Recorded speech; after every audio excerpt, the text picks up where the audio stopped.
Good morning friends, आपका स्वागत है आपके अपने YouTube channel magical math and reasoning पर।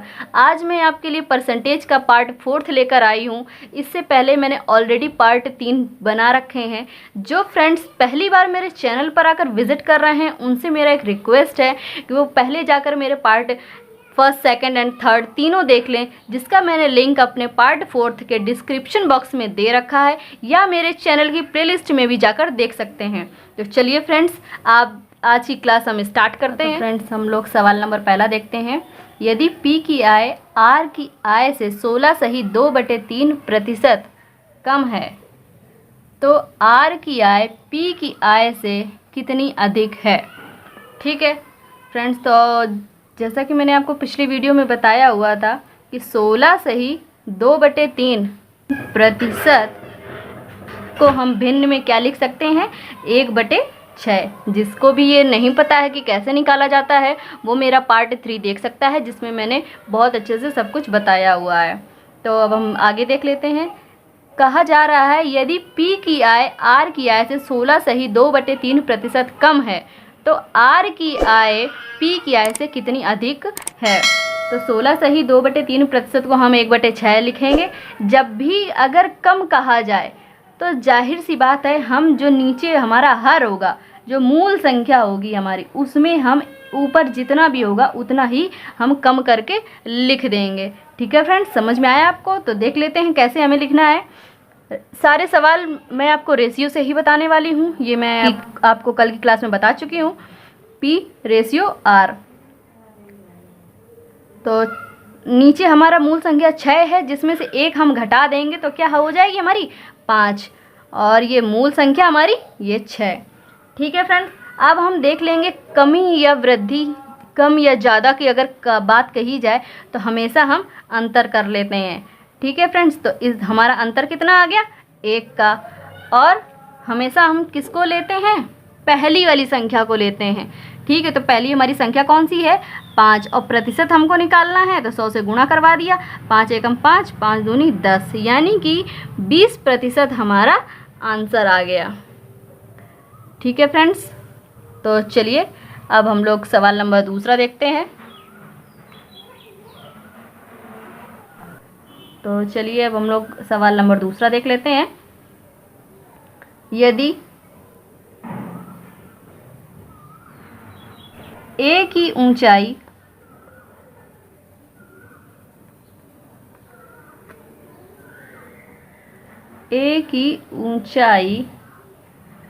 B से 42 सही 6/7% अधिक है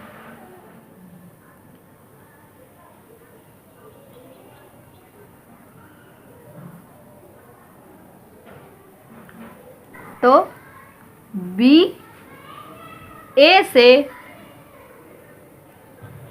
कितने प्रतिशत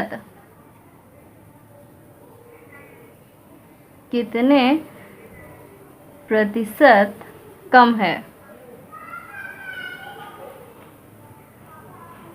ठीक है फ्रेंड्स, तो अब हम लोग देख लेते हैं इसको कैसे सॉल्व करना है। बिल्कुल उसी तरीके से सॉल्व करना है जैसे कि मैंने सवाल नंबर पहला बताया है। 42 सही 6/7% को हम भिन्न में क्या लिख सकते हैं, 3/7। ठीक है फ्रेंड्स, अब हम लोग रेशियो से इसको कैसे करते हैं। नीचे वाला जो भी होता है तो ऊपर जो भी सवाल में कहा जाए कमी या वृद्धि, कम या ज़्यादा, तो इसमें क्या कहा गया, 42 सही 6/7% अधिक है। तो मतलब साथ में हम 3 को क्या करेंगे, जोड़ देंगे। तो साथ में 3 जोड़ देंगे तो हमारा 10 हो जाएगा, और मूल संख्या हम साथ वही ले लेंगे। अब कमी या वृद्धि की बात हो रही है तो अब हमने इन दोनों का अंतर कर लिया। अंतर हमारा कितना आ गया, 3, और हमको बटे में हमेशा कौन सी रखनी है, पहली संख्या 10, और प्रतिशत हमको निकालना है तो 100 से गुणा करवा दिया। 1 0 से ये ऐसे काट दिया, 10 का गुणा 3 में कर दिया तो हो जाएगा हमारा 30%। यही आ जाएगा हमारा आंसर।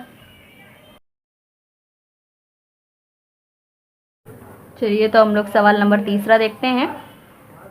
यदि A की लंबाई B से 11 सही 1/9% अधिक है।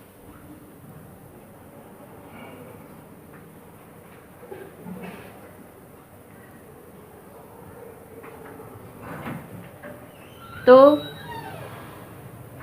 ए बी से कितना कम है?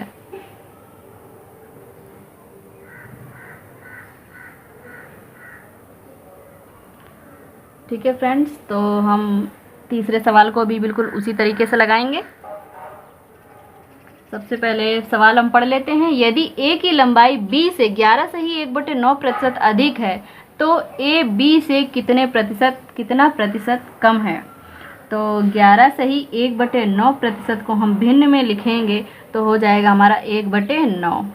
और जैसा कि मैंने आपको बताया हुआ है कि सवाल में के अनुसार हम देखेंगे कि कम या ज़्यादा की बात कही गई, तो कह रहे हैं कि 11 सही 1/9% अधिक है, तो मतलब हम जोड़ेंगे। तो ए रेशियो बी हम लिख लेते हैं। 9 में 1 जोड़ दिया तो कितना हो जाएगा? 10। और मूल संख्या हमारी कौन सी है? 9। इन दोनों का अंतर कर दिया, 1 बटे में पहली संख्या लिखनी है इंटू 100 से गुणा करवा दिया, 0 से 0 हमने काट दिया है और हमारा आंसर आ जाएगा 10%। यही हमारा आंसर हो जाएगा। तो चलिए फ्रेंड्स, हम लोग अगले टाइप की ओर चलते हैं। चलिए फ्रेंड्स, आज हम पार्ट हमारा वही रहेगा, लेकिन उसमें कुछ अलग टाइप के सवाल आ जाते हैं जो कि आपको अक्सर एग्ज़ाम में देखने को मिल जाएंगे, जैसे कि यूपीपी है और यूपीएसआई है, रेलवे है, एसएससी वगैरह है, बैंकिंग है। अक्सर आपको देखने को इस टाइप के सवाल मिल जाएंगे। तो देख लेते हैं कि ये सवाल किस प्रकार के हैं। यदि किसी वस्तु के दाम में X% की कमी या वृद्धि हो जाए तो उसकी खपत कितने प्रतिशत बढ़ाएं या घटाएं जिससे खर्च अपरिवर्तित रहे? तो मैं ये लाइंस पढ़कर आपको समझ में आ गया होगा कि ये सवाल अक्सर देखने को मिलते हैं। तो चलिए इसी प्रकार के हम कुछ सवाल ले लेते हैं जिससे आपको और अच्छे से समझ में आ जाए। तो सवाल नंबर हमारा पहला हो जाएगा। यदि चावल के मूल्य में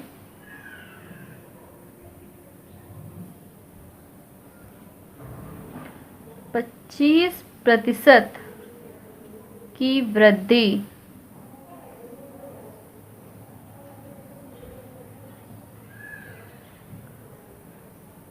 हो जाती है तो किसी गृहिणी को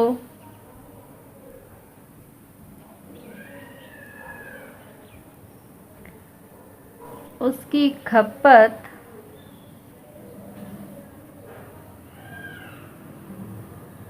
कितने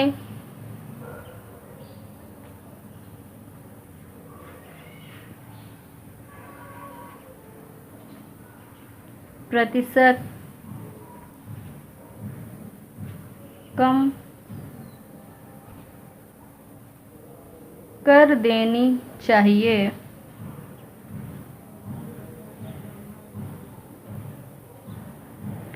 ताकि खर्च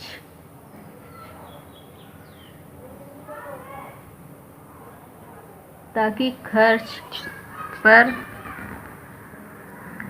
कोई प्रभाव ना पड़े।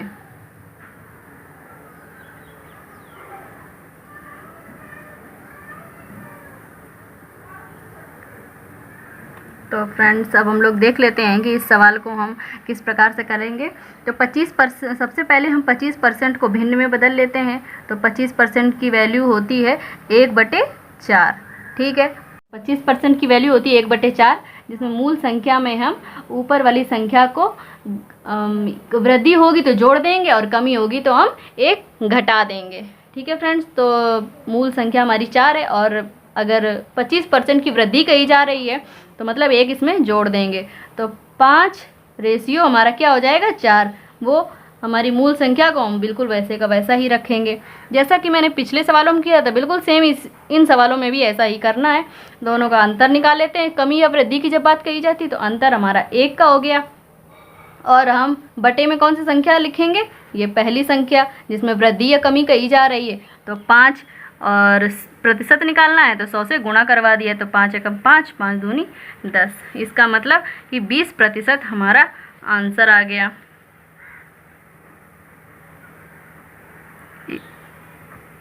अगर आपको हमारी ये वीडियो अच्छी लग रही है और हेल्पफुल लग रही है तो प्लीज़ इसे लाइक करें और अपने फ्रेंड्स के साथ ज़्यादा से ज़्यादा शेयर करें। तो चलिए अब हम लोग सवाल नंबर दूसरा देखते हैं। हाँ तो फ्रेंड्स, हम लोग सवाल नंबर दूसरा देखते हैं। यदि चीनी की कीमत में 15% की कमी हो गई तो कोई व्यक्ति इसका उपभोग कितने प्रतिशत बढ़ा दे कि खर्च ना बदले। ठीक है फ्रेंड्स, तो जैसे कि मैंने सवाल नंबर पहला बताया था, बिल्कुल सेम वैसे ही इसको भी करना है। 15% को हम पहले भिन्न में लिख लेते हैं। 15% को जब हम भिन्न में लिखेंगे तो आ जाएगा हमारा 3/20। ठीक है फ्रेंड्स, तो जैसा कि मैंने आपको बताया है कि मूल संख्या में ऊपर वाली संख्या में कमी या वृद्धि कही जाए वही आपको कर देना है।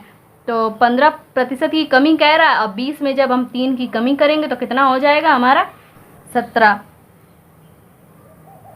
और मूल संख्या हमारी कितनी, वो 20 है। वो बिल्कुल वैसी की वैसी ही लिखनी है। अब जब कमी या वृद्धि कही जा रही है तो दोनों का अंतर कर लेते हैं, 3 का आ जाएगा, और बटे में कौन सी संख्या लिखनी है, पहली संख्या, तो 17, और प्रतिशत निकालना है तो 100 से गुणा कर दिया हमने। ठीक है फ्रेंड्स, तो 300 बटे हमारा आ जाएगा 17। अब हम इसको सही बटे में लिख लेते हैं, तो 17 सही 11/17, यही हमारा आंसर आ जाएगा। हम लोग सवाल नंबर तीसरा देखते हैं। यदि चावल के मूल्य में 66 सही 2/3% की वृद्धि होने पर खपत कितने प्रतिशत कम की जाए ताकि खर्च ना बदले। ये भी सवाल हम बिल्कुल उसी तरीके से करेंगे। तो सबसे पहले हम देख लेते हैं 66 सही 2/3% को हम भिन्न में क्या लिख सकते हैं, 2/3। मूल संख्या में ऊपर वाली संख्या को कमी या वृद्धि के हिसाब से हम लोग कर देंगे। तो क्या कहा, 66 सही 2/3% की वृद्धि, तो इसका मतलब है 3 में हम 2 क्या कर देंगे, जोड़ देंगे। तो हमारा आ जाएगा 5 रेशियो, और मूल संख्या 3 ही हमारी हो जाएगी। दोनों का हमने अंतर कर दिया क्योंकि कमी या वृद्धि की बात कही गई है, तो अंतर हो गया हमारा 2, और बटे 5, और प्रतिशत निकालना 100 से गुणा करवा दिया, तो 5 एकम 5, 5 दूनी 10। ठीक है, तो अब 20 का गुणा हम 2 में करा देंगे तो आ जाएगा हमारा 40%, यही हमारा आंसर हो जाएगा। तो चलिए फ्रेंड्स, आज की क्लास हमारी यहीं तक होती है। अगर आपको हमारी वीडियो वाकई में पसंद आ रही है और हेल्पफुल लग रही है तो प्लीज़ इसे ज़्यादा से ज़्यादा लाइक करें और अपने फ्रेंड्स के साथ शेयर करें ताकि वो भी मुझसे जुड़ सकें। और मैं एक बात फिर से ये बोलना चाहूँगी कि फ्रेंड्स ने मेरे प्रतिशत के फर्स्ट, सेकंड और थर्ड पार्ट नहीं देखे हैं, उनसे मेरा एक रिक्वेस्ट है कि सबसे पहले जाकर वो देख लें। अगर आप डायरेक्टली मेरा पार्ट 4 से देखेंगे तो जाहिर सी बात है आपको ये क्लास समझ में नहीं आएगी। तो आप पहले जाकर उनको देख लीजिए, जिसका मैंने लिंक अपने 4th पार्ट के डिस्क्रिप्शन बॉक्स में दे रखा है, या आप प्लेलिस्ट से भी जाकर देख सकते हैं।